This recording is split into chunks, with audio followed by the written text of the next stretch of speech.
नमस्कार दोस्तों, decode exam पर मैं शिवम आप सभी का फिर से बहुत बहुत स्वागत करता हूं।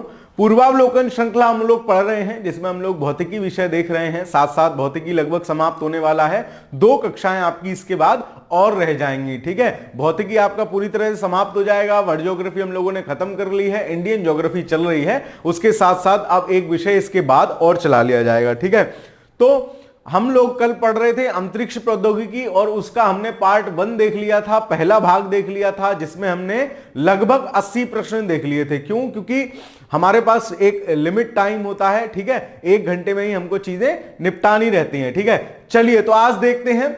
मैं कल भी आपको बताया था, आज फिर आपको यह बात बता रहा हूं कि अंतरिक्ष प्रौद्योगिकी के मोस्ट ऑफ दी सवाल क्या होंगे, करंट अफेयर से रिलेटेड होंगे। ठीक है, मैं इसीलिए सवाल लाता सारे हूं ताकि आपको करंट अफेयर्स के सवाल पूछे जाने की प्रकृति पता चल सके कि करंट अफेयर से भी किस तरीके के सवाल पूछे जाते हैं। ठीक है, तो आप पता लगे मोटी मोटी किताबें पढ़ रहे हैं, करंट अफेयर्स की डेली घोट रहे हैं, तो उस सबका कोई मतलब नहीं है जब तक आप प्रश्नों की प्रकृति को ना समझ सके कि प्रश्न करंट अफेयर्स से किस तरीके के पूछे जाते हैं। ठीक है, चलिए तो कल हमने पार्ट 1 देख लिया है, आज उसके आगे के सवाल हम अंतरिक्ष प्रौद्योगिकी में पढ़ेंगे। ठीक है, चलिए तो देखते हैं अंतरिक्ष प्रौद्योगिकी भाग 2। कल 80 तक सवाल किए, आज उसके आगे सवालों के माध्यम से ही चीजें समझते चलेंगे। ठीक है, चलो ये कह रहा है दिए गए मानचित्र में अंतरिक्ष संगठन इकाइयों की अवस्थिति 1 2 3 4 द्वारा अंकित है।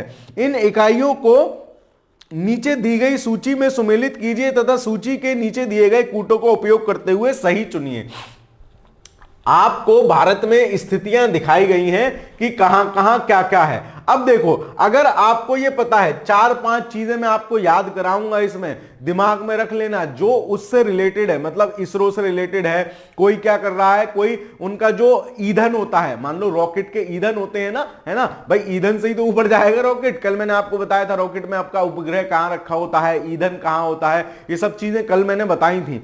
तो होगा क्या कि कोई ईंधन बना रहा होगा, कोई उसको मॉनिटर कर रहा होगा, कोई स्थान, तो सब ऐसे अलग अलग स्थान है, अलग अलग पहले से। ठीक है, अब जैसे फॉर एग्जांपल इसरो है, इसरो का मुख्यालय मेरा कहां है, इसरो का मुख्यालय मेरा बेंगलुरु में है। तो देखो इनमें से बेंगलुरु कौन सा है, जो चौथा वाला आपको इमेज दिया है, पॉइंट दिया है, वो बेंगलुरु होगा। यानी ए का क्या होना चाहिए, 4 होना चाहिए। देखो ए का 4 है। जो बी है आपका, है ना, IIRS, ये क्या है, बी आपका है जो भारतीय Indian remote sensing, Indian institute of remote sensing. जैसे 2 हैं, एक तो भारतीय दूर संवेदी या रिमोट सेंसिंग संस्थान है, दूसरा है राष्ट्रीय जो है क्या कहते हैं, रिमोट सेंसिंग संस्थान, ऐसे करके समथिंग है। तो एक भारतीय है, एक राष्ट्रीय है। आपको क्या याद रखना है, आपको जो भारतीय वाला रिमोट सेंसिंग है वो अपना कहां है, वो अपना पड़ता है देहरादून में, और जो राष्ट्रीय वाला है वो आपका कहां पड़ता है, राष्ट्रीय वाला आपका पड़ता है हैदराबाद तेलंगाना में। ठीक है, तो जो Indian institute of remote sensing Dehradun है, IIRS, Indian institute of remote sensing, मतलब जो भारतीय वाला है वो आपका देहरादून में है। ठीक है, पॉइंट नंबर 1 जो दिखाया गया है वो देहरादून की लोकेशन है। तो बी का क्या हो जाना चाहिए, पहला। अच्छा, दोनों में पहला है। आगे चलते हैं, फिर national remote sensing institution, something like that, ऐसे करके है ना। तो ये कहां पड़ता है आपका, हैदराबाद तेलंगाना में। मैं आपको बता रहा हूं 2 हैं, एक भारतीय है, एक राष्ट्रीय है। याद रखोगे, नेशनल रिमोट सेंसिंग एजेंसी। ठीक है, नेशनल रिमोट सेंसिंग एजेंसी। तो राष्ट्रीय रिमोट सेंसिंग पूछ ले, एक भारतीय रिमोट सेंसिंग ऑर्गेनाइजेशन है, दोनों में कंफ्यूज नहीं होगे। भारतीय वाला देहरादून है, 4 बार इसीलिए बोल रहा हूं, चीजें दिमाग में रह जाएं। भारतीय वाला जो है वो कहां है, आपके हैदराबाद में है। तो सी का क्या होगा, सी का हो जाएगा आपका तीसरा वाला। ठीक है, सी का तीसरा होगा। देखो सी का तीसरा किस में है, ऑप्शन नंबर डी में है। बचा डी, साक, है ना। इसका क्या होगा, इसका होगा दूसरा, यानी दूसरा कहां है, ठीक है, ये है ना, ये अहमदाबाद में आके पड़ेगा। तो डी का हो जाएगा दूसरा, option number D will be the right answer. अच्छा सवाल है, बार बार आपसे इनकी लोकेशन पूछी गई है, फलानी चीज कहां है, दिमागी चीज कहां है, तो ये याद रखोगे। ठीक है, याद रखोगे। साक स्पेस एप्लीकेशन सेंटर है अहमदाबाद में आपका। ठीक है, चलिए आगे देखते हैं। इसरो की मास्टर कंट्रोल सुविधा हासन में जो अवस्थित है वो कहां है। ठीक है, तो हासन में मास्टर कंट्रोल का क्या मतलब है, जितने भी हम रॉकेट छोड़ रहे हैं, जो भी कर रहे हैं, वो क्या है, वो एक कंट्रोल में रहते हैं, उपग्रह सारे कंट्रोल में रहते हैं, ठीक है। तो मास्टर कंट्रोल क्या है, तो मास्टर जो है वो हंस रहा है, हसन, ठीक है, और हंसने का क्या कर रहा है, नाटक कर रहा है, ठीक है। तो मास्टर कंट्रोल जो आपकी सुविधा है, मास्टर कंट्रोल का सिंपल मतलब ये है, जितने भी रॉकेट प्रक्षेपित किए जा रहे हैं, जो भी उपग्रह किए जा रहे हैं, वो सबका उनका सेंटर कहां है, हासन में है, ठीक है, हासन में है। और हासन किस राज्य में पड़ता है, आपका कर्नाटक में, ठीक है। तो 82 का आंसर हो जाएगा आपका ऑप्शन नंबर डी, ठीक है, ऑप्शन नंबर डी। इसी के साथ साथ एक और मास्टर जो है क्या कहते हैं, मास्टर कंट्रोल एक और जगह खोल लिया गया है, दैट इज भोपाल। आप साथ साथ इसको यहां पे ये भी याद रखेंगे, तो हासन के नीचे ही लिख लेंगे भोपाल। चलिए अगला सवाल देखते हैं, सूची 1 को सूची 2 से सुमेलित कीजिए। चलो भाई कर लेंगे सुमेलित। फॉर एग्जाम्पल, जैसे है ना, सबसे पहले इसरो पूछा है, तो इसरो का मुख्यालय मुझे पता है कहां है, इसरो का मुख्यालय बेंगलुरु में है, तो मैं बेंगलुरु मिलाऊंगा, ठीक है। सबसे पहले देखो मैचिंग वाले सवाल में सबसे पहले जो पता हो मिलाओ। इसरो का मुख्यालय बेंगलुरु में है, ए का तीसरा चाहिए, ए का तीसरा इसमें है, ए का तीसरा इसमें है। आगे चलते हैं, है ना। जो VSSC है ये भी बहुत इंपॉर्टेंट है, विक्रम साराभाई, ठीक है, VSSC, ठीक है, ये भी काफी इंपॉर्टेंट है। इसकी फुल फॉर्म क्या है, विक्रम साराभाई समथिंग करके है, ठीक है। चलिए, तो इसका मुख्यालय कहां है, इसका मुख्यालय आपका पड़ता है तिरुवनंतपुरम में, तिरुवनंतपुरम में, ठीक है, तिरुवनंतपुरम में। तो डी का क्या होना चाहिए, पहला होना चाहिए, डी का पहला ऑप्शन नंबर 1 में है, ठीक है, ये सही हो गया। फिर आगे चलते हैं, जो आपका IUCA है वो कहां पड़ता है, IUCA पड़ता है पुणे में, और IUAC पड़ता है आपका बेंगलुरु में, ठीक है। तो सॉरी नई दिल्ली में, बेंगलुरु में तो उसका मुख्यालय है, तो सी का चौथा हो जाएगा। इस तरीके से ऑप्शन नंबर ए इसमें सही आंसर हो जाएगा। मतलब आपको इसरो भी पता होता तब भी 2 ऑप्शन तो एलिमिनेट कर ही लेते हैं, है ना, उस हिसाब से। ये जो है VSSC है, विक्रम साराभाई अंतरिक्ष केंद्र, ठीक है, विक्रम साराभाई स्पेस सेंटर, ठीक है, VSSC Vikram Sarabhai space centre, ठीक है, इसको याद रखोगे। चलो आगे चलते हैं, ये इंपॉर्टेंट है, ये कई बार अभी पूछा जाएगा। निम्नलिखित में से कौन सा सही सुमेलित नहीं है, देख लेते हैं जी कौन सा सही सुमेलित नहीं है, ठीक है। अंतरिक्ष अनुप्रयोग केंद्र अहमदाबाद, ठीक है, साख है ये, स्पेस जो अभी पीछे देख के आए थे। फिर राष्ट्रीय दूर संवेदन केंद्र, अब एक राष्ट्रीय है और एक भारतीय है, ठीक है, एक राष्ट्रीय है एक भारतीय है। तो राष्ट्रीय वाला आपका हैदराबाद में है, जबकि भारतीय जो दूर संवेदन संस्थान है वो आपका देहरादून में आके पड़ता है, ठीक है। चलो फिर आगे आप देखोगे, जो तीसरा वाला है भारतीय अंतरिक्ष अनुसंधान संगठन उपग्रह केंद्र, ये इसरो का ही हिंदी फॉर्म लिखा हुआ है, भारतीय इंडियन स्पेस रिसर्च ऑर्गेनाइजेशन, भारतीय अंतरिक्ष अनुसंधान संगठन उपग्रह केंद्र, ये श्रीहरिकोटा में नहीं है, ये कहां है, आपका बेंगलुरु में है। जबकि विक्रम साराभाई अंतरिक्ष केंद्र पीछे देख चुके हैं, तिरुवनंतपुरम में है। मतलब ये भी सही, ये भी सही, ये भी सही, सी गलत है। तो option number C will be the right answer. यही आपसे पूछ रहा है, निम्न में से कौन सुमेलित नहीं है। चलिए आगे चलते हैं, निम्नलिखित में से कौन सा युग्म सुमेलित है। अब देखो कौन सा युग्म सुमेलित है। विक्रम साराभाई अंतरिक्ष केंद्र क्या श्रीहरिकोटा में था, नहीं, तिरुवनंतपुरम में था, ठीक है। ISRO, ठीक है, इसरो उपग्रह केंद्र थुम्मा में था क्या, नहीं, ये कहां है, ये बेंगलुरु में है, ये भी गलत हो गया।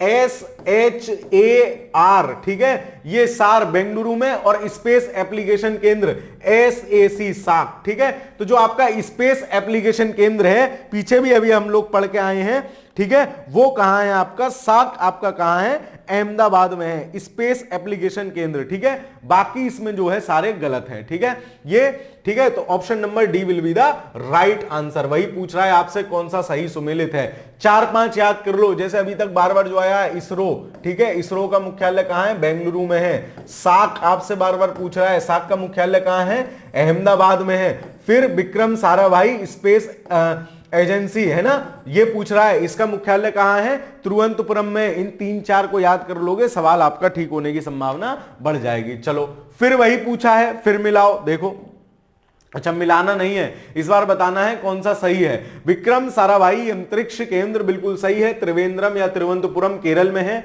UR राव उपग्रह केंद्र URSC, ये भी ठीक है, ये भी कहां है, बेंगलुरु में है ना, ये भी बेंगलुरु में है, ये भी सही है, ठीक है। राष्ट्रीय सुदूर संवेदन केंद्र, राष्ट्रीय आ गया कहां होगा, हैदराबाद में होगा, ठीक है, हैदराबाद में होगा। ये क्या दिया है, देहरादून, मतलब गलत है। भारतीय सुदूर संवेदन संस्थान कहां होगा, भारतीय वाला कहां होगा, वो होगा देहरादून में, मतलब ये दोनों उल्टे दिए हैं। और पूछ रहा है कौन से सही है, तो सी भी गलत हो गया, डी भी गलत हो गया। अब देखो ये सवाल कंफ्यूजिंग वाला है। रिमोट सेंसिंग आपको मैं बार बार इसलिए कह रहा हूं, जो राष्ट्रीय है उसको याद रखोगे, राष्ट्रीय वाला देहरादून में है, ठीक है। और जो भारतीय है वो कहां है आपका, राष्ट्रीय है वो कहां है आपका, वो आपका हैदराबाद में है। और जो भारतीय है वो कहां है आपका, देहरादून में है, ठीक है। तो इसको याद रखोगे, ठीक है। चलो, तो ऑप्शन नंबर ए और बी इसका सही आंसर हो जाएगा। कौन कौन से युग्म सही सुमेलित हैं, ऑप्शन नंबर ए और बी हैं, ठीक है। अभी कोशिश करते हैं इसको किसी माध्यम से जोड़ने की, कि राष्ट्रीय को जोड़ लें अपन हैदराबाद से और भारतीय को जोड़ लें देहरादून से, ठीक है। चलो कुछ कोशिश करते हैं, आगे भी आएगा, तब तक दिमाग में चलाते हैं। भारतीय रिमोट सेंसिंग संस्थान कहां स्थित है, ठीक है। अब जब भारतीय आ गया तो भारतीय रिमोट सेंसिंग संस्थान कहां स्थित हो जाएगा आपका, देहरादून में, ठीक है, देहरादून में। चलो ठीक है, देहरादून में, ठीक है। अब मान लो ये भारत है, तो देहरादून जो है वो एकदम ऐसी लोकेशन पे है ना जहां हमारा दिल होता है, तो ऐसे करके याद कर लो कि भारतीय है तो दिल से भारतीय होगा, ठीक है भाई। राष्ट्रीय थोड़ी ना होंगे हम दिल से, भारतीय होंगे दिल से। और देहरादून की जो लोकेशन है वो कहां है, एकदम दिल के पास है। भारत के मैप पे अगर देखोगे तो भारतीय दिल से होना चाहिए, ठीक है। तो देहरादून हो जाएगा भारतीय, मतलब कैसे भी करके याद कर लो, मेरा मतलब ये है। कई बार ये सवाल पूछा गया है अलग से भी और मैचिंग में भी। और राष्ट्रीय जो रिमोट सेंसिंग वाला संस्थान है वो कहां है, वो है आपका देहरादून में, वो है आपका हैदराबाद में, ठीक है। चलो, त्रिवेंद्रम अवस्थित विक्रम साराभाई अंतरिक्ष केंद्र मुख्यतः किससे संबंधित है, या वो क्या क्या काम करता है। तो रॉकेट छोड़ने के लिए प्रणोदकों के अनुसंधान से, प्रणोदक क्या होता है, जो आपका ईंधन है ना, उसी को प्रणोदक कह रहे हैं, ठीक है, मोटा मोटा, ठीक है। तो ईंधन को ही हम क्या कह रहे हैं, प्रणोदक कह रहे हैं। तो ये ठीक है, बिल्कुल इसके लिए काम करता है। मौसम संबंधी समस्याओं की जांच के लिए ध्वनिपूर्ण रॉकेटों के प्रक्षेपित करने, नहीं, मौसम से कोई मतलब नहीं है इसका। अंतरिक्ष यान के डिजाइन तथा निर्माण से नहीं, उपग्रह प्रेक्षण के वाहनों के विकास से ये करता है। जो रॉकेट ले जाते हैं ना, जैसे एसएलवी है, पीएसएलवी है, जीएसएलवी है, जो रॉकेट ले जा रहे हैं उपग्रह को, है ना, उपग्रह प्रक्षेपण वाहनों के विकास से साक ये दोनों काम करता है। मेनली साक का ये काम है, उपग्रह प्रक्षेपण वाहनों का विकास, ठीक है। तो क्या हो जाएगा इसका आंसर, ऑप्शन नंबर ए, 1 और 4 सही है, ठीक है, 1 और 4 सही हैं। चलिए आगे चलते हैं, अगला सवाल देखते हैं। अगला आपसे पूछ रहा है, नेक्स्ट क्वेश्चन क्या है, थुम्बा रॉकेट छोड़ने का केंद्र कहां स्थित है। तो थुम्बा आपका कहां है, त्रिवेंद्रम या तिरुवनंतपुरम में ही थुम्बा में है। और तिरुवनंतपुरम कहां है आपका, ऑप्शन नंबर डी, केरल में, ठीक है। तो थुम्बा को याद रखोगे, यहां से वो छोड़े जाते हैं, रॉकेट छोड़े जाते हैं। एक आपके श्रीहरिकोटा से छोड़े जाएंगे। चलो, श्रीहरिकोटा द्वीप निकट अवस्थित है। अब एक बात बताओ, देखो याद कैसे करना है श्रीहरिकोटा को, सर कंफ्यूजन हो जाता है, चिल्का में है कि पुलिकट में है। तो कंफ्यूजन दूर करने के लिए तो हम यहां खड़े हैं, है ना। कंफ्यूजन को भगाएंगे, कैसे अपना कुछ ना कुछ चरखा घुमाएंगे। देखो भाई, इसमें पीछे क्या है, कोटा है, ऐसे ही पुलिकट में पीछे क्या है, कट है। दोनों एक ही बिरादरी के लग रहे हैं, नहीं लग रहे हैं। देखो कोटा और कट, सर आप बिरादरी की बात बहुत करते हो, ऐसा कुछ नहीं है, मैं सिर्फ याद करने के लिए कराता हूं, ठीक है। चलो, तो कोटा, इसमें मात्रा लगा ली दोनों ने, एक ने को लगा ली, एक ने टा लगा ली, ये दोनों बेचारे बिना मात्रा के हैं। तो याद रखोगे श्रीहरिकोटा द्वीप कहां है, पुलिकट झील के पास है, और आंध्रा में पड़ता है ये श्रीहरिकोटा द्वीप, ठीक है। पुलिकट झील किसके पास है, कट गई है भाई साहब, 2 राज्यों में कट गई है। कौन कौन से राज्यों में, आंध्र प्रदेश और तमिलनाडु के बॉर्डर पे है, ठीक है। ये भी याद रखोगे। श्रीहरिकोटा अगर स्पेशली आपसे पूछ ले तो श्रीहरिकोटा अपन मानते हैं आंध्रा में है, ठीक है। चलिए अगला सवाल देखते हैं। श्रीहरिकोटा रेंज, जो कि भारत का उपग्रह छोड़ने का एक केंद्र है, किस राज्य में स्थित है। देखो यूपी में आपसे सवाल पूछा जाएगा ना, ऐसे ही वन लाइनर, विशेषकर आरओ की परीक्षा में ऐसे ही वन लाइनर वाले। आगे भी खतरनाक सवाल भी आएंगे, थोड़े कॉन्सेप्चुअल भी आएंगे, उनसे घबराना नहीं है, वो यूपीएससी के सवाल हैं। फिर जो करंट अफेयर्स के सवाल आएंगे, क्योंकि लगभग आज के 75 सवालों में से 25-30 सवाल करंट अफेयर्स वाले ही हैं, आगे देखते चलेंगे। वो रेड कर रखे हैं मैंने, उनको घबराना नहीं है, ठीक है। बस उनकी प्रकृति जानने चलना है कि करंट से जो हमारा अंतरिक्ष प्रौद्योगिकी है, उसमें स्पेस टेक्नोलॉजी है, उसमें किस तरीके के सवाल आ रहे हैं, ठीक है। चलो देखते हैं। श्रीहरिकोटा रेंज जो कि भारत का उपग्रह छोड़ने का केंद्र है, किस राज्य में अवस्थित है? मैंने आपको बताया आंध्र प्रदेश, ठीक है। जबकि पुलिकट झील दोनों राज्यों में और श्रीहरिकोटा अपन कहां मानते हैं? आंध्र प्रदेश में मानते हैं। Option number B will be the right answer. चलिए अगला सवाल देखते हैं। अगला सवाल सूची 1 को सूची 2 से मिलाइए। सबसे सरल सवाल ये होता है, स्थान और कार्य, फलाना आदमी क्या काम कर रहा है। अच्छा, काकरा फाफड़ा पीछे पढ़ के आए थे जब हमने पढ़ा था परमाणु एनर्जी वाला, जब हम चैप्टर पढ़ रहे थे, काकरा पार हम पढ़ के आए थे। काकरा पार क्या है? परमाणु ऊर्जा का केंद्र है और कहां पड़ता है? गुजरात में। मैंने आपको याद भी कराया था, काकड़ा फाफड़ा ये सब कहां मिलते हैं? गुजरात में मिलते हैं। तो काकरा पार भी क्या है? गुजरात में है। और क्या है? न्यूक्लियर पावर प्लांट है, नाभिकीय ईंधन यहां जनरेट होता है। ए का क्या हो जाएगा? तीसरा। पोखरण, ये तो सब लोग जानते हैं, अब तो पिक्चर भी आ गई है। क्या? परमाणु बम टेस्ट किया था यहां हमने, है ना। तो ए का तीसरा ढूंढो। अच्छा 3 में है ए का तीसरा, कोई बात नहीं। बी का पहला देखो, ए का तीसरा, बी का पहला, ऑप्शन नंबर सी में ही है। आगे चलते हैं। जो अपन का थुम्बा है, अभी पीछे भी देख के आए थे, रॉकेट प्रमोशन केंद्र है ना। रॉकेट यहां से छोड़ा जाता है थुम्बा से, ठीक है, केरला में पड़ता है। तो ऑप्शन सी का क्या हो जाएगा? दूसरा। और जो श्रीहरिकोटा है वो उपग्रह प्रक्षेपण स्टेशन है, श्रीहरिकोटा, ठीक है। और श्रीहरिकोटा कहां है? पुलिकट झील के पास है, ये भी आपको याद रखना है। तो डी का 4 हो जाएगा। Option number C will be the right answer. ऐसे ही सवाल आपके विशेषकर उत्तर प्रदेश आरओ, एआरओ या फिर यूपी पीसीएस में पूछे जाते रहे हैं। चलो आगे चलते हैं। फरवरी 2004 में एक विस्फोट हुआ था, कहां विस्फोट हुआ था यह आपसे पूछ रहा है। किस अंतरिक्ष केंद्र पर विस्फोट हुआ था?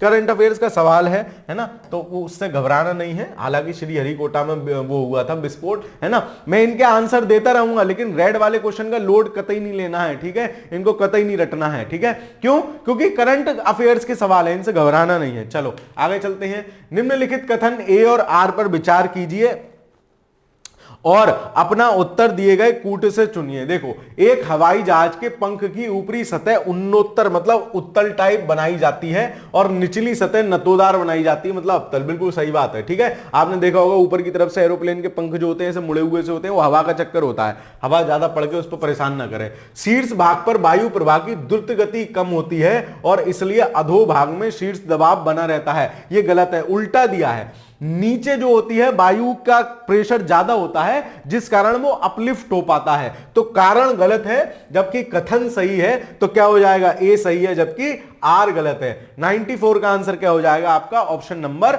डी। चलिए अगला सवाल देखते हैं। अगला सवाल कह रहा है हवाई जहाज के ब्लैक बॉक्स का क्या रंग होता है? देखो, जब कभी भी किसी हवाई जहाज का एक्सीडेंट, भगवान ना करे ऐसा हो, लेकिन होता है तो क्या होता है? उसमें एक ब्लैक बॉक्स नाम का डब्बा होता है जिसमें पायलट्स के बीच जो बात होती है, कोई भी गड़बड़ी होती है, कभी संपर्क टूट जाए, कभी कुछ हो जाए, तो उसमें वो चीजें रिकॉर्ड होती रहती हैं, उसको बोलते हैं ब्लैक बॉक्स। लेकिन ब्लैक बॉक्स का कलर क्या होता है? ब्लैक बॉक्स का कलर होता है आपका नारंगी। Option number D. देख रहे हो कितनी बार सवाल पूछा है। तो ब्लैक बॉक्स का कलर सर नारंगी क्यों होता है? नारंगी कलर दूर से ही चमक जाता है। फॉर एग्जांपल स्विगी वाले की टी शर्ट अलग से चमकती है नहीं, नारंगी नारंगी सी, वैसे ही नारंगी नारंगी टाइप वाला होता है, ठीक है। तो इसको ध्यान रखोगे, है ना। अच्छा सवाल है, पूछा जा सकता है, काफी समय से नहीं पूछा गया है 2010 के बाद से, तो इसकी याद आ सकती है एग्जामिनर को। अब देखो ये सवाल यहां कहां से डाल दिया। चंद्रमा है, क्या है? एक उपग्रह है, प्राकृतिक उपग्रह है। भाई उपग्रह 2 प्रकार के होते हैं। उपग्रह ऐसे खगोलीय पिंड जो ग्रहों के चारों ओर घूमते हैं, उपग्रह कहलाते हैं। अब उपग्रह में भी 2 हो सकते हैं। सरकारी उपग्रह मतलब प्राकृतिक उपग्रह जो अपने आप ही पैदा हुआ है, अपने आप ही घूम रहा है, सरकारी वाला है। दूसरा हमारा प्राइवेट या कृत्रिम उपग्रह, ठीक है, जिसको मानव ने बना के भेज दिया कि जा बेटा तू भी ऊपर घूमता रहियो, ठीक है, तो वो कृत्रिम उपग्रह। तो चंद्रमा कैसा है? प्राकृतिक उपग्रह है, ठीक है। 96 का क्या हो जाएगा? ऑप्शन नंबर सी। चंद्रयान किस तारीख को चंद्र कक्ष में पहुंचा? ये चंद्रयान 1 की बात हो रही है। चंद्रयान 1 की बात हो रही है। आप सबको यह याद रखना चाहिए कि चंद्रयान 1 कब लॉन्च किया गया था, ठीक है। तो चंद्रयान 1 कब लॉन्च किया गया था और किस तारीख को पहुंचा था। अब आपसे क्या पूछ सकता है, आपसे पूछ सकता है जो अपन ने अभी भेजा है भाई लेटेस्ट वाले की तारीख पूछ सकता है, कब पहुंचा गया। ये 8 नवंबर को पहुंचा था, 2008 में हमने चंद्रयान फर्स्ट लॉन्च किया था, ठीक है, 2008 में, ठीक है। तो इसलिए ये तारीख है, अभी इसका लोड नहीं लेना है, लेकिन अभी अपने वाले की याद रखनी है। चलो, भारत के चंद्र मिशन के अंतरिक्ष यान का नाम है, तो देखो 2008 में ही पूछा गया है, तो क्या नाम होगा इसका, चंद्रयान 1, ठीक है। ये भी करंट अफेयर्स का सवाल है। आगे चलते हैं। अब यहां से करंट अफेयर्स के सवाल थोड़े ज्यादा होंगे, तो अपन को अब ज्यादा टाइम नहीं लगेगा, ये वीडियो मतलब आज जल्दी क्लास अपनी खत्म हो जाएगी, ठीक है। बहुत ज्यादा समय नहीं लगेगा क्योंकि करंट अफेयर्स के सवाल में बहुत ज्यादा लोड नहीं लेना है, मैं जल्दी जल्दी कराते हुए आपको निकल जाऊंगा। चंद्रयान 1 का प्रक्षेपण किया गया था। अब मैक्सिमम जो हम प्रक्षेपण करते हैं वो श्रीहरिकोटा से अपन करते हैं, ठीक है। तो श्रीहरिकोटा कहां है, पीछे हमने देख लिया, श्रीहरिकोटा कहां है, आंध्र प्रदेश में है, ठीक है। तो चंद्रयान 1 का प्रक्षेपण किया गया आंध्र प्रदेश से। आपसे कुछ भी पूछ सकता है भाई, आपसे पूछ ले चंद्रयान, इसी में बढ़िया करके पूछ ले चंद्रयान 3 का लेटेस्ट वाला अपना, उसका प्रमोशन कहां से किया गया है, या आपसे पूछ ले आदित्य L1 मिशन के लिए जो हमने भेजा उसका प्रमोशन कह रहा हूं, प्रक्षेपण कहां से किया गया, उसको कहां से भेजा गया है, ठीक है। तो ये सारी चीजें आपको प्रश्न के पूछने की प्रकृति यहां से समझनी है, प्रश्न किस तरीके से पूछा जा रहा है ये समझना है, क्योंकि मोटे मोटे करंट अफेयर्स के पोथा पढ़ के कुछ नहीं होगा, ठीक है। चलो आगे चलते हैं। चंद्रयान 2 के प्रोजेक्ट डायरेक्टर कौन थे, तो चंद्रयान 2 के प्रोजेक्ट डायरेक्टर आपसे पूछे, ये भी करंट अफेयर्स का सवाल है, ठीक है। उस समय एम अन्नादुरई थे, ठीक है। अब आपको चंद्रयान 3 के याद रखने हैं, चंद्रयान 3 के कौन है, तो अपन जब करंट अफेयर्स कभी पढ़ रहे होंगे तो उस समय ये सारी चीजें इसी हिसाब से देखते चलेंगे, ठीक है। चलो, चंद्रयान 2 के अभियान के संबंध में क्या सही नहीं है, ये भी कोर करंट अफेयर्स का सवाल है, क्योंकि चंद्रयान 2 अपना 2000 कब गया था, चंद्रयान 2 जो अपना गया था 2019 में गया था, ठीक है। नहीं सॉरी, चंद्रयान 2 जो है वो अपना 2019 में नहीं गया है, चंद्रयान 2 अपना 2019 में गया था, शायद 20 में पहुंचा था, तो ये ठीक है ना। अब इसमें से पूछा है, इसमें से चंद्रयान 2 के विषय में क्या सही नहीं है, देख लेते हैं क्या सही नहीं है। देखो, इसकी स्वीकृति प्रधानमंत्री मनमोहन सिंह ने दी थी, ठीक है, उस समय वही थे। इसमें मतलब जब स्वीकृति दी गई थी, जब काम शुरू हुआ था तब की बात चल रही है। इसमें भेजे गए रोवर का नाम प्रज्ञान था, ये ठीक है, ठीक है। इस अभियान में चंद्रमा के उत्तरी ध्रुव, भाई साहब उत्तरी ध्रुव पे तो हमने उतारना ही नहीं है, हम लोग कहां गए हैं, हम लोग दक्षिणी ध्रुव पे पहुंचने का प्रयास कर रहे हैं। चंद्रयान 3 के द्वारा हम लोग दक्षिणी ध्रुव पर ही पहुंचे हैं, ठीक है। तो ये गलत हो गया। इस अभियान में विक्रम लैंडर का इस्तेमाल किया गया था, इसी ने मामला खराब कर दिया था, यही गड़बड़ हो गया था, ठीक है। इसीलिए चंद्रयान 3 हमें भेजना पड़ा। तो ऑप्शन सी इसमें सही नहीं होगा। वही पूछ रहा है क्या सही नहीं है, तो ऑप्शन सी सही नहीं है। चलो, जुलाई 2019 में अंतरिक्ष यान चंद्रयान 2 को किस भारतीय राज्य से प्रक्षेपित किया गया था, ठीक है। तो किस भारतीय राज्य से प्रक्षेपित किया गया था, इसमें इसको आंध्र प्रदेश से ही, ठीक है, श्रीहरिकोटा से हमने प्रक्षेपित किया था। वही बार बार आपसे पूछ रहा है कहां से प्रक्षेपित किया गया था। चलिए, चंद्रयान 2 अंतरिक्ष यान को प्रक्षेपित करने के लिए इसरो द्वारा किस जियो सिंक्रोनस उपग्रह प्रक्षेपण यान का प्रयोग किया गया है, ठीक है। तो अब देखो, इस तरीके से भी आपसे चीजें पूछी जा सकती हैं, है ना, कि भाई हमने इसको किस यान के द्वारा भेजा है, ये भी करंट अफेयर्स का सवाल है, ये बेचारा लाल होने से रह गया है, ठीक है। तो GSLV MK3 और M1 से हमने इसको प्रक्षेपित किया था। अब आपको यह भी पता होना चाहिए कि GSLV का नाम हमने क्या कर दिया, LVM कर दिया है, ठीक है, LVM3 कर दिया है, ठीक है। क्यों नाम चेंज किया है, इसका क्या मतलब है, ये भी चलो बता देता हूं, पता होना चाहिए। 3, ठीक है, मतलब M3 तो ये ऐसा कैसा ही रहा है, LV लॉन्चिंग व्हीकल हमने इसका नाम कर दिया है, ठीक है। पहले ऐसे लगता था, कल जो मैंने आपको कक्षाएं बताई थी ना, सबसे पहले लियो होती है, मियो होती है, जियो होती है, तो जी से ऐसा प्रतीत होता था कि ये जियो वाली कक्षा के लिए ही है, लेकिन हम GSLV को सभी कक्षाओं में भेजने के लिए यूज करते हैं, तो इसलिए इसका नाम LVM कर दिया, लॉन्चिंग व्हीकल कर दिया है, ठीक है। चलो, चंद्रमा पर जाने के लिए दुनिया की पहली जो प्राइवेट फ्लाइट योजना है उसका नाम क्या है, उसका नाम है मून एक्सप्रेस, ठीक है। तो 104 का आपका क्या सही आंसर हो जाएगा, 104 का आंसर हो जाएगा option number A, moon express उसका पहला नाम है, ठीक है। तो इस प्रकृति के जो भी सवाल आ रहे हैं, जो भी आ रहे हैं, वो प्राय करंट अफेयर से रिलेट करके आ रहे हैं। बेसिक सवाल जो भी हो सकते हैं, मुश्किल से 50 सवाल उसमें होंगे, हैं, ताकि आपको ये पता होना कि भाई पहला अपना उपग्रह कौन सा था, पहला हमने क्या चीज भेजी थी अंतरिक्ष में, पहला उपग्रह कब भेजा था, पहला आदमी कौन गया, ठीक है, पहली लेडीज कौन गई है ना, ये आपको सब पता होना चाहिए। भारत ने कौन पहला गया भारत का, ठीक है, कब गया, कैसे भेजा, कहां से भेजा, ये सब चीजें। बाकी जो करंट में रह रहा है, पिछले एक साल में जितने भी अंतरिक्ष के प्रक्षेपण हुए हैं नासा के विशेषकर और अपने इसरो के, ये आपको पता होना चाहिए। नासा का भी कोई विशेष प्रोग्राम हो तब, वरना अपने इसरो के सारे पता होना चाहिए। चलिए, निम्नलिखित कथनों पर विचार कीजिए।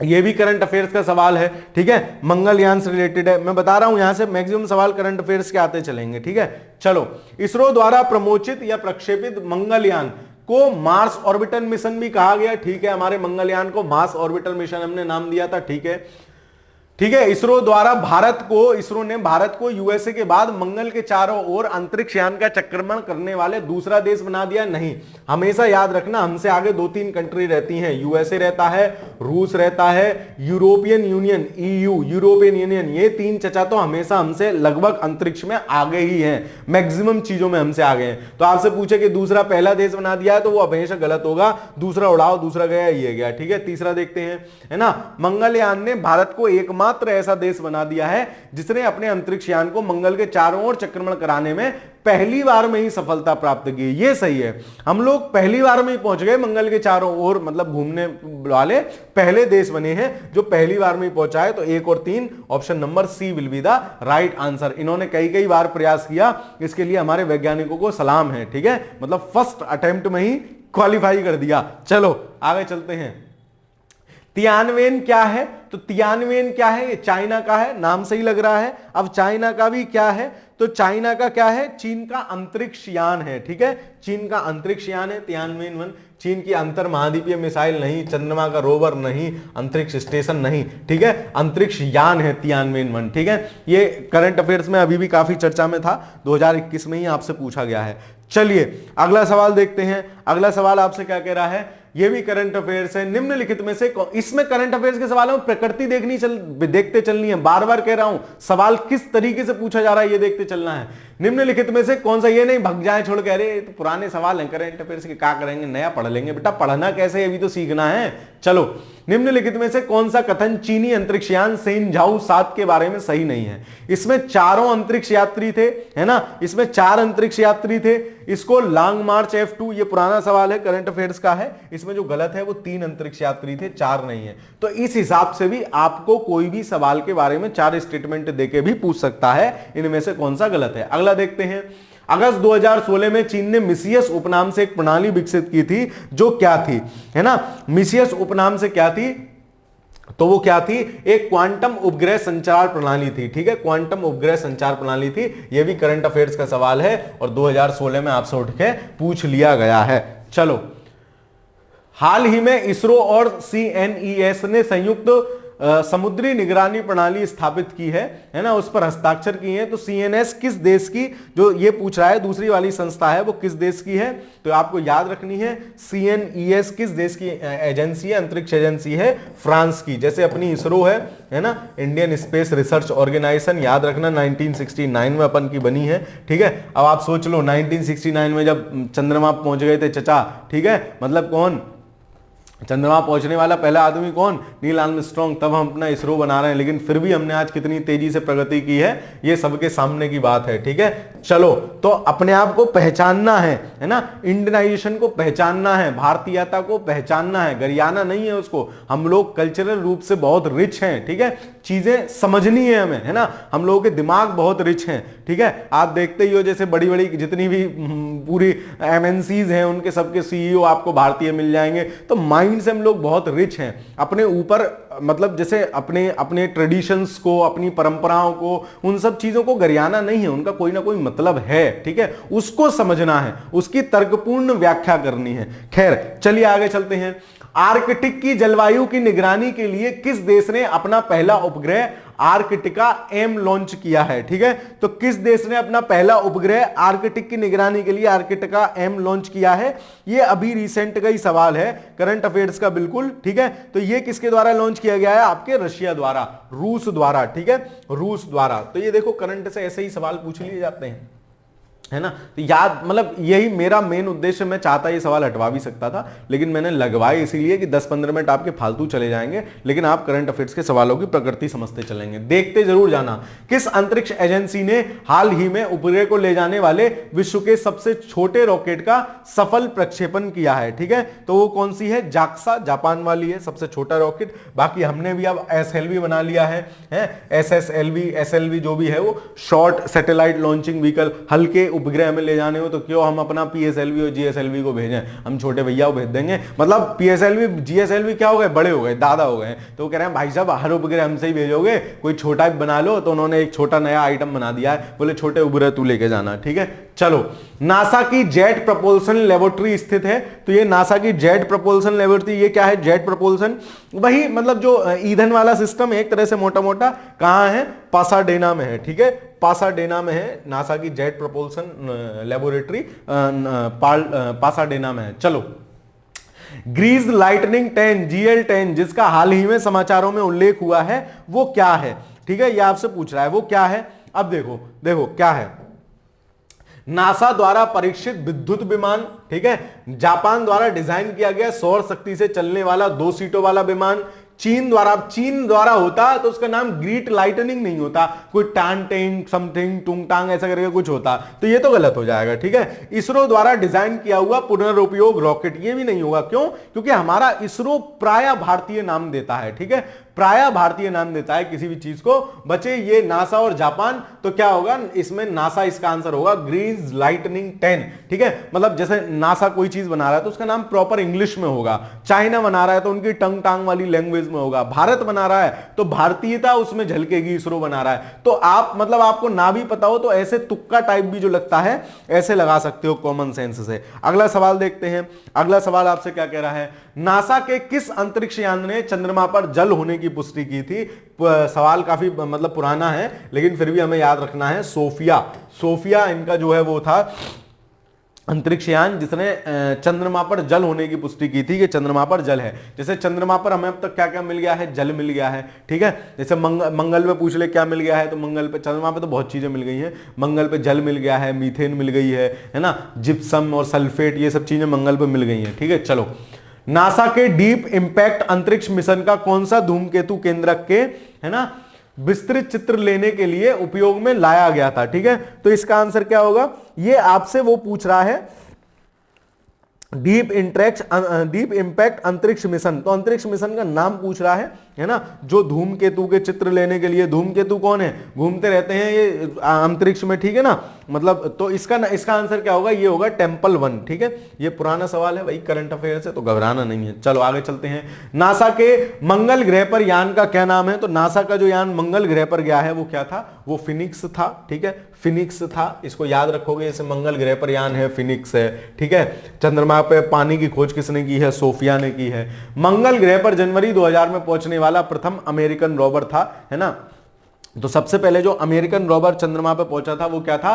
स्पिरिट था, ठीक है, स्पिरिट था। फिर अपॉर्चुनिटी पहुंचा, फिर परसिवरेंस, वर्तमान में जो रोवर वहां घूम रहा है वो परसिवरेंस है ना। सबसे पहले कौन सा पहुंचने वाला चंद्रमा पर रोवर था? मंगल ग्रह पर, सॉरी, नासा का वो था क्या कहते हैं, स्पिरिट। चलो, नासा के अनुसार मंगल ग्रह पर उपस्थित जीवन में अब तक पाए गए लक्षणों में है जल भी मिल गया है, जिप्सम भी मिल गई है, जल gypsum methane, option number C, ठीक है। तो ये याद रखना है आपको, अच्छा सवाल है, रिपीट होने की संभावना है, ठीक है। मंगल पर अब तक हमने क्या क्या खोज लिया है। चलो आगे चलते हैं। अमेरिकी पत्रिका विज्ञान ने द्वारा 26 जुलाई 2018 को, देखो प्योर करंट अफेयर्स है, जारी रिपोर्ट के अनुसार एक विशाल भूमिगत झील का पता लगा है, किस पर? मंगल पर, है ना। क्योंकि मंगल से रिलेटेड आजकल खूब खोज हो रही है, ना भी पता हो तो इनमें तो हमने मिशन भेजे ही नहीं है ज्यादा। जैसे शुक्र के लिए कल 2 मिशन थे जो नासा ने तैयार किए हैं, शनि पर एक ही गया है, कैसिनी, तो इनके लिए बहुत घबराना नहीं है ना। करंट अफेयर्स की प्रकृति समझते चलो किस तरीके का रहा है। चलो,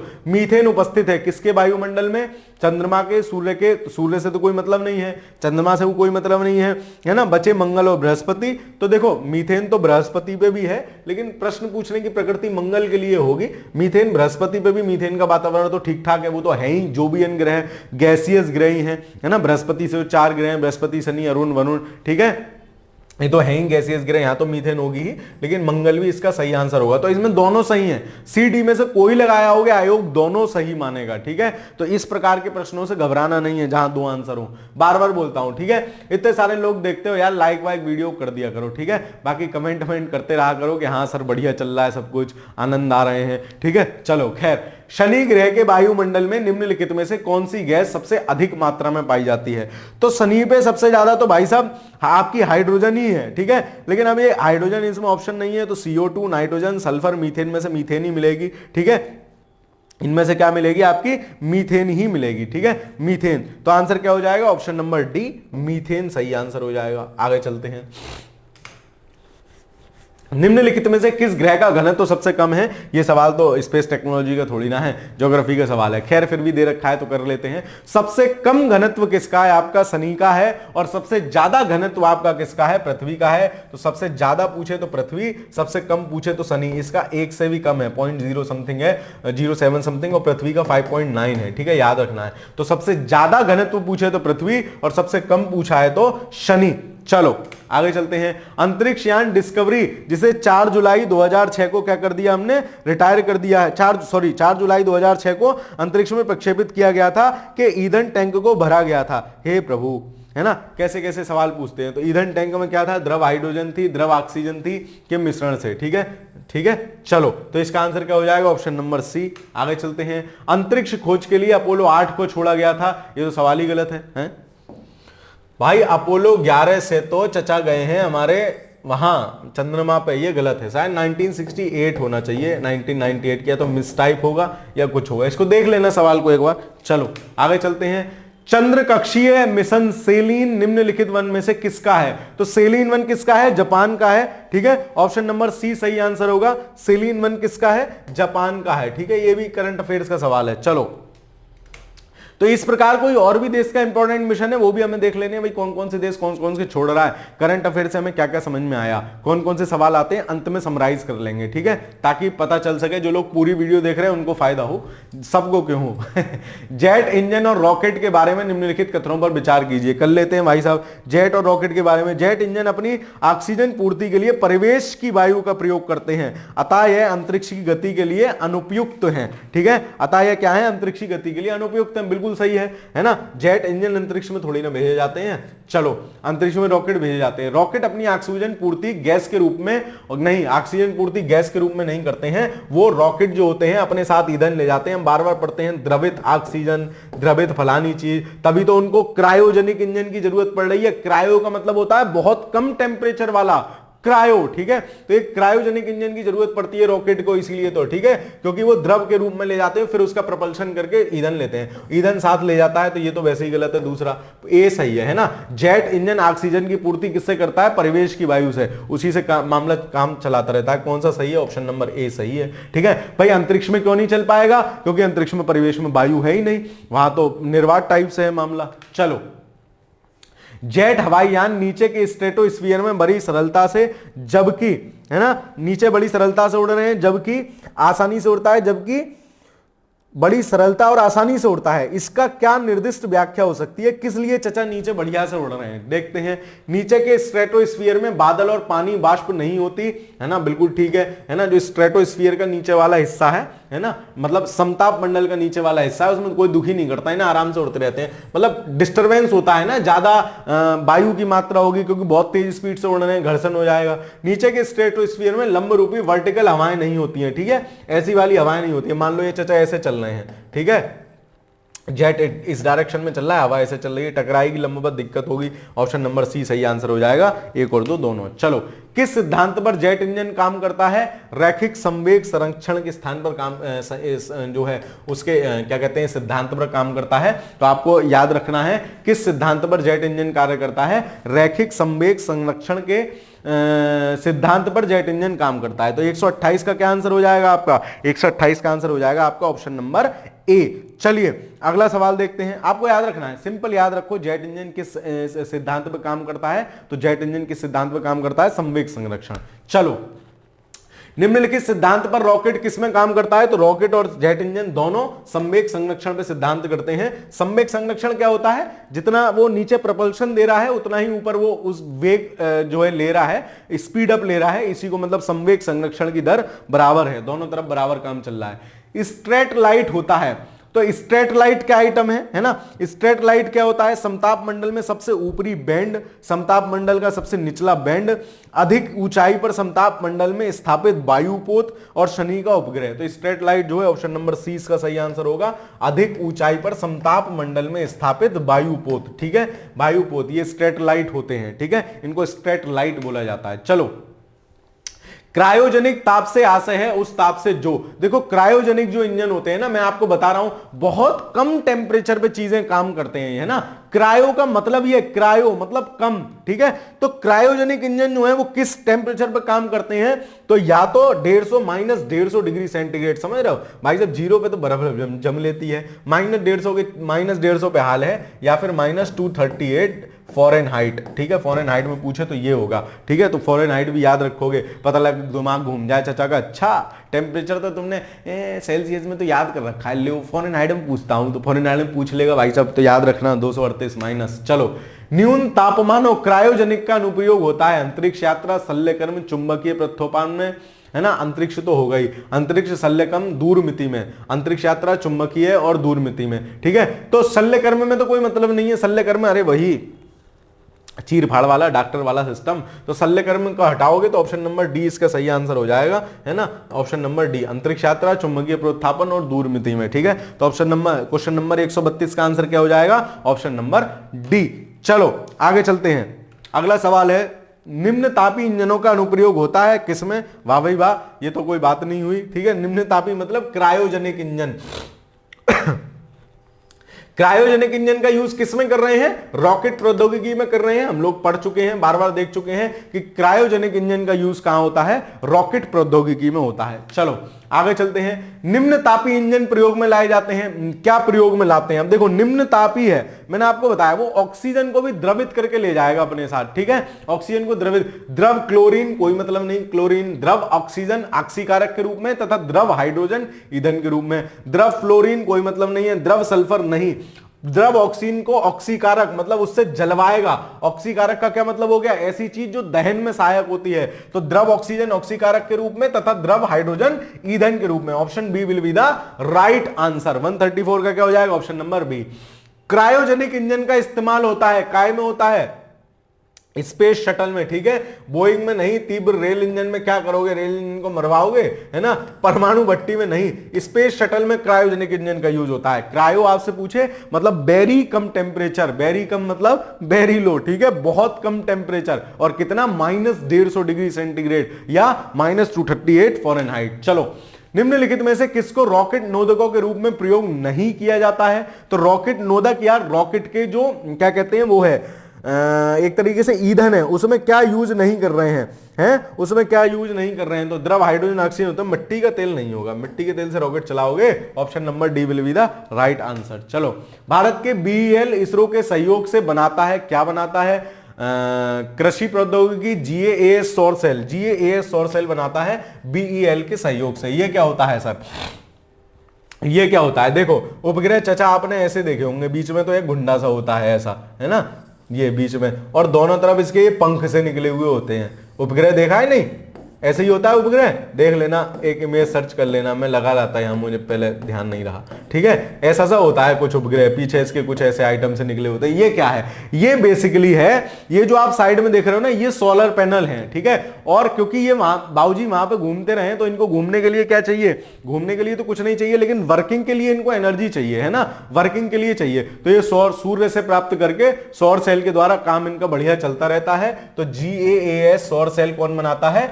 बीईएल बनाता है, इसरो के सहयोग के लिए। ठीक है, तो ये सौर सेल हैं जो उपग्रह के दोनों तरफ पंख से होते हैं उसके। चलो सर, मुझे तो पता ही नहीं था, मुझे तो अब तक लगता था ये तो इसके पंख हैं। पंख की हेल्प से उड़ रहा है। अरे भाई यहीं रह लो। चलो निम्नलिखित कथनों पर विचार कीजिए। करंट अफेयर्स के सवाल हैं, अब आगे मैक्सिमम सवाल करंट अफेयर्स के ही हैं, जल्दी जल्दी इनको करते चलते हैं, 10 मिनट में वीडियो खत्म करते हैं। वर्ष 2006 में भारत ने रॉकेट कार्य क्षेत्र में पूर्ण निम्न ताप अवस्था का सफल परीक्षण किया था। ठीक है 2007 में इसीलिए पूछा है, मतलब क्रायोजेनिक हम 2000 उसमें लाए हैं। संयुक्त राज्य अमेरिका, रूस, चीन के बाद भारत ही केवल ऐसा देश है, मैं आपसे हमेशा कह रहा हूं अंतरिक्ष में यूरोपियन यूनियन हमेशा हमसे आगे है, जिसमें रॉकेट कार्य क्षेत्र में निम्न ताप नहीं। गलत हो गया, तो ऑप्शन नंबर ए केवल सही आंसर हो जाएगा। 138 का क्या होगा? Option number A. ठीक है, चलो याद रखना है, आगे चलते हैं।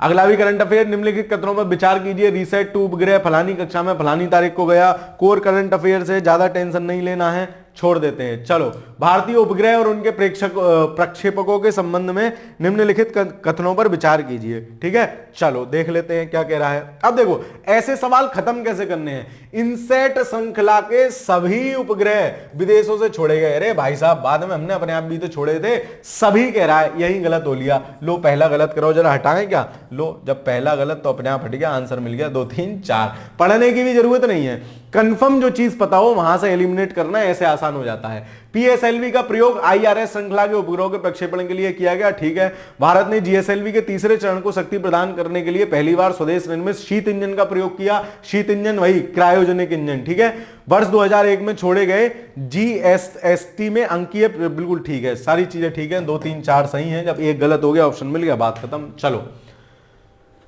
भारत के उपग्रह प्रमोचित करने वाले वाहनों के संदर्भ में निम्नलिखित कथनों पर विचार कीजिए। ठीक है, अब देखो हमारे पास 4 उपग्रह प्रमोचित करने वाले आइटम हैं, 4 हैं। कौन कौन से हैं कल मैंने आपको बताया था। ठीक है, दोबारा बता देता हूं। सबसे पहले हमारे पास आया SLV, है ना, सैटेलाइट लॉन्चिंग व्हीकल। फिर आया ASLV, augmented satellite launching vehicle, इसी का नवीन संस्करण था। फिर हमारे पास आया PSLV, ठीक है, पोलर सैटेलाइट लॉन्चिंग व्हीकल। फिर हमारे पास आया GSLV। ठीक है, चलो तो ये चारों हैं, इसी क्रम में है। इनमें से जो PSLV है, इसमें कितने चरण होते हैं? 4 चरण का ईंधन होता है। बाकी इसमें भी 3 है ना, और इन सब में भी है। चलो, तो PSLV से बे उपग्रह प्रमोचित किए जाते हैं जो पृथ्वी के संसाधनों की मॉनिटरिंग में उपयोगी हैं, जबकि GSLV को मुख्यतः संचार उपग्रह प्रमोचित करने के लिए अविकल्पित किया गया। देखो इसका क्या मतलब है ना, जो मॉनिटरिंग कर रहे हैं संसाधनों के, वो कहां होने चाहिए? वो नीचे होने चाहिए। कल मैंने आपको बताया था लियो में स्थापित रहते हैं, वही तो नीचे देखते रहेंगे कहां पे क्या चल रहा है, कैसे क्या सिस्टम है, कहां पे खनिज पाए जा रहे हैं, कहां पे क्या हो रहा है। तो PSLV है, ये थोड़ा मतलब ऊपर ले जाने में इसकी क्षमता थोड़ी कम है, तो इससे ये कर रहे हैं, बिल्कुल सही है। जबकि GSLV से मुख्यतः संचार उपग्रह हमारे कहां हैं? अपेक्षाकृत ऊपर हैं। ठीक है ना, तो ये बिल्कुल ठीक है, GSLV से और ऊपर भेजा जाता है। पहला कथन सही है। PSLV द्वारा प्रमोचित उपग्रह आकाश में एक ही स्थिति में स्थायी रहते हैं, ऐसा कुछ नहीं है। वो PSLV से भी भेजे जा सकते हैं, GSLV से। ठीक है, प्रतीत होते हैं जैसा कि पृथ्वी के विशिष्ट स्थान से देखा जाता है। नहीं, ये गलत है जी, मतलब ये कोर साइंस एंड टेक का सवाल है, आपको पूरा PSLV GSLV पता होना चाहिए, तो इनसे घबराना नहीं है। ऐसे इतने विकट सवाल आपकी मतलब उसमें नहीं आएंगे। GSLV मार्क 3, अब मैं सच्चाई बता रहा हूं, आप मना भी कर सकते हो। GSLV मार्क 3 एक 4 स्टेज वाला क्या है? 4 स्टेज नहीं है, इसमें ईंधन के 3 स्टेज हैं, यही गलत हो गया। 12 प्रमोशन वाहन है, जिसमें प्रथम और तृतीय चरण में ठोस रॉकेट मोटारों तथा द्वितीय और चतुर्थ में नहीं, है गलत है, द्रव का प्रयोग होता है। कौन सा सही है? केवल एक सही है, क्योंकि केवल PSLV है, याद रख लेना, ये फैक्ट आप याद रखना, केवल PSLV है जिसमें 4 क्या है, 4 वो हैं ईंधन के 4 कॉलम्स हैं, बाकी 3 है। ठीक है, चलो, कृत्रिम उपग्रह पृथ्वी से स्वयं से ट्रैक किए जा सकते हैं, किसके द्वारा? डॉपलर इफेक्ट के द्वारा। वही रेंजिंग सिस्टम होता है, कोई वस्तु दूसरी जगह खड़ी है तो वो रेंज भेजेगी, मोटा मोटा इसी को डॉपलर इफेक्ट कह रहे हैं। ठीक है, तो कृत्रिम उपग्रह किससे ट्रैक किए जाते हैं? तो डॉपलर प्रभाव द्वारा। ठीक है, इसका आंसर हो जाएगा ऑप्शन नंबर ए। अगला देखते हैं, नेक्स्ट सवाल, निम्नलिखित में से कौन सा एक अंतरिक्ष उपग्रह नहीं है? ठीक है, अंतरिक्ष उपग्रह आपसे पूछ रहा है, आपको भी ऐसे ही सवाल दे सकता है, निम्नलिखित में से कौन अंतरिक्ष उपग्रह नहीं है? तो ये है, ये है, ये है। अब देखो, ये IRS, INA, SLV तो आपको पता है, तो लॉन्चिंग व्हीकल है, सैटेलाइट लॉन्चिंग व्हीकल है ना, सबसे प्रथम पीढ़ी का हमारा सैटेलाइट लॉन्चिंग व्हीकल है SLV। लॉन्चिंग व्हीकल और उपग्रह में क्या अंतर है? कल भी मैंने बताया था, फिर बता देता हूं। उपग्रह जब आप देखते हो तो ऊपर ये आइसक्रीम सी निकली हुई होती है, और नीचे क्या होता है? नीचे ये रॉकेट सा होता है। ठीक है, और इसके चारों तरफ 2-4 चचा और लगे हुए, चिपके हुए होते हैं। ठीक है, समझ लो बेसिकली क्या होते हैं ये। ठीक है, ये रॉकेट सा हो गया आपका। यहां आपके सबसे ऊपरी भाग में रखा रहता है उपग्रह। ये भी सवाल पूछ सकता है कि प्रमोचन यान के उपग्रह किस भाग में होता है, ऊपरी भाग में, निचले भाग में, कहां होता है? तो सबसे ऊपर उपग्रह रखा रहता है, जो ऊपर जाके ऐसे जो उसकी तरह फैल जाएगा, दो पंख निकल आएंगे इसके, हमने देखा था ना, पंख क्या है, वो सौर सेल है, ठीक है। और ये सब क्या होते हैं, ये होते हैं बूस्टर, चारों तरफ इसको थ्रस्ट देने के लिए, ऊपर भगाने के लिए। और इस बीच में क्या रखा रहता है, यहां ईंधन रखा रहता है जो जलता है, जिसकी सहायता से जल जल के ऊपर जाता है और ये जल के अलग होता जाता है। यहां जला, ये अलग हो जाएगा, ये अलग हो जाएगा, लास्ट में ये भाई साहब बसते हैं ऊपर और यही जाके अपना खुल जाते हैं, पंख फैला के ओ पंछी बनूं उड़ती फिरूं वाला सिस्टम हो जाता है इसका। चलो खैर, ठीक है, तो याद रखोगे। तो उपग्रह, अंतरिक्ष उपग्रह कौन सा नहीं है, तो एसएलवी अंतरिक्ष उपग्रह नहीं है, बल्कि प्रेक्षण यान है, रॉकेट है। अगला सवाल देखते हैं, फिर करंट अफेयर्स। अब यहां से मैक्सिमम सवाल आपके 8-10 सवाल करंट अफेयर्स की चलेंगे, फटाफट भगाते हैं, अपनी वीडियो आज की 5 मिनट में खत्म कर लेते हैं। जीएसएलवी लेकिन देखते चलो ताकि आपको प्रश्नों की प्रकृति पता चलती चले। जीएसएलवी BD2 हाल ही में कक्ष में प्रक्षेपित किया गया है ना। ये क्या है, ये तो मतलब कक्षा पूछ रहा है और वो पूछ रहा है कहां, ये कुछ गड़बड़ है, ठीक है। चलो, निम्नलिखित कथनों पर विचार कीजिए। विज्ञान रेल वैज्ञानिक और औद्योगिक अनुसंधान परिषद द्वारा, अरे कहां गए प्रभु, हाँ, परिषद द्वारा आयोजित पहियों पर विज्ञान प्रदर्शनी है। यूपीएससी के सवाल है, हाँ तो ये गलत दिया होगा। यूपीएससी मंत्रालय डेटा वो सब सवाल वो प्राय गलत देता है, ठीक है, मतलब कंफर्म मुझे नहीं पता लेकिन गलत ही होगा। विज्ञान प्रसार मानव संसाधन विकास मंत्रालय के अधीन एक स्वायत्त निकाय है, गलत है। इसरो का शैक्षणिक उपग्रह एडुसेट 2006 में फ्रेंच गुयाना से छोड़ा गया था, गलत है, ठीक है। तो कौन सा सही है, उपरोक्त में से कोई नहीं। एडुसेट तो मुझे पता है, एडुसेट फ्रेंच गुयाना से नहीं छोड़ा गया था, है ना। जो आपका एडुसेट था वो फ्रेंच गुयाना से नहीं छोड़ा गया था। एडुसेट कहां से छोड़ा गया था, एडुसेट अपने श्रीहरिकोटा से ही छोड़ा गया था 2004 में, ठीक है, श्रीहरिकोटा से ही छोड़ा गया था, ना कि फ्रेंच गुयाना से, ठीक है। चलो, फ्रेंच गुयाना कल मैंने आपको बताया था दक्षिणी अमेरिका महाद्वीप, है ना, दक्षिणी अमेरिका महाद्वीप, दक्षिणी अमेरिका महाद्वीप के सबसे ऊपर देश पड़ता है फ्रेंच गुयाना। चलो, गुयाना फ्रेंच गुयाना दोनों कंट्री पड़ते हैं। आगे चलते हैं, शैक्षणिक सेवाओं के लिए, फिर इसमें डेट पूछ ली, है ना, तो इस पुरानी डेट का तो अपन कोई मतलब नहीं है, आगे याद रखना, आपसे पूछे चंद्रयान 3 की क्या डेट थी, आदित्य मिशन की क्या डेट थी, इस प्रकार से, ठीक है। चलो अगला सवाल देखते हैं, निम्न कथनों पर विचार कीजिए। क्या क्या है, निम्न कथनों पर विचार कीजिए। भारत ने 2002 में अपने प्रथम मौसम विज्ञान मैटसेट का प्रक्षेपण किया था। चलो, फिर उसके बाद कह रहे हैं कि पहली बार अंतरिक्ष यान PSLV-4 से भूसमकालिक कक्षा, है ना, भूसमकालिक कक्षा में 1000 किलोग्राम से अधिक अर्जक प्रवेश किया, है ना। इसमें ये तो सही है, मैटसेट 2002 में भेजा था हमने।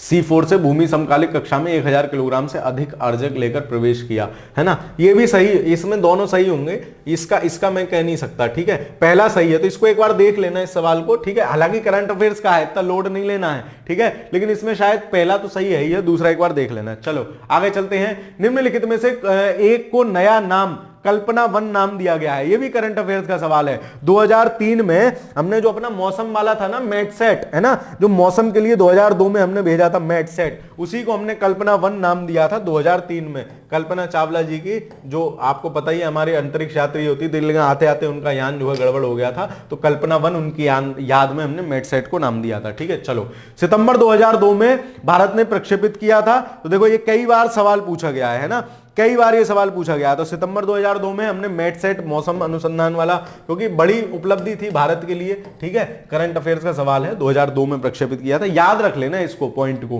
कि मैटसेट हमने 2002 में प्रक्षेपित किया है, ठीक है, मतलब इंपॉर्टेंट है, जैसे माइलस्टोन टाइप से है, तो इसको याद रख, जैसे चंद्रयान 1 याद रखो 2008 में था, है ना, तो इनका विशेष चीजें जो है उनका ईयर भी आप लोगों को याद रख लेना चाहिए। चलो, निम्नलिखित में से कौन सा शैक्षणिक संस्थान का उपग्रह है, तो बहुत सारे जो शैक्षणिक संस्थान है ना, उन्होंने अपने अपने उपग्रह भेजे। उपग्रह क्या है, आप बना लो अपना, इसरो से कांटेक्ट कर लो। अब तो इसरो ने अपनी व्यापारिक संस्था भी एक खोल दी है, NSIL समथिंग करके है ना, आप अपना उपग्रह बना लो, आप अपना भेज दो। इसरो के प्रमोचन यान से थोड़ा बहुत पैसा लेते हैं वो। और दूसरी बात, विश्व में सबसे सस्ता रॉकेट प्रक्षेपण करता है कौन, आपका इसरो सबसे सस्ता रॉकेट प्रक्षेपण करता है। तो बहुत सारी कंट्री, बहुत सारे एजुकेशनल इंस्टीट्यूट अपने अपने उपग्रह हमसे प्रक्षेपित करवाते हैं, ठीक है, मतलब सस्ते में काम चल जाता है। तो सत्यभामा सेट जो है, सत्यभामा इंस्टीट्यूट है एक, है ना, उसका अपना उपग्रह है, ठीक है। चलो आगे चलते हैं, 4-5 सवाल और रह गए हैं। भारत का अग्रवर्ती संचार जीसैट 8 21 मई को छोड़ा गया था। कोर करंट अफेयर छोड़ते चलते हैं, याद रखना इस प्रकार के प्रश्न आएंगे। चलो, भारतीय उपग्रह जीसैट 7 अनन्य रूप से बनाया था, किस लिए बना था? तो सैन्य संचार हेतु बना था, जिसका ऑप्शन नंबर बी। ये भी करंट अफेयर्स का सवाल है। फिर अगला देखो, मैचिंग करने को पूछा गया है, ये कब कब मिलाएगा, ये कब कब प्रक्षेपण का दिनांक क्या है? कोर करंट अफेयर्स, इसका अब हमारे जीवन में कोई किसी प्रकार का यूज नहीं है। चलो आगे चलते हैं। निम्नलिखित में से कौन सा एक उपग्रह 29 सितंबर 2012 को भारत द्वारा सफलतापूर्वक प्रक्षेपित किया गया था? है ना, कोर करंट अफेयर जीसैट 10 हमने प्रक्षेपित किया था 12 सितंबर 2012 को, ठीक है, जीसैट 10। तो घबराना नहीं है, कोर करंट अफेयर सवाल है। अब इन सवाल से हमें सीखने क्या मिलता है?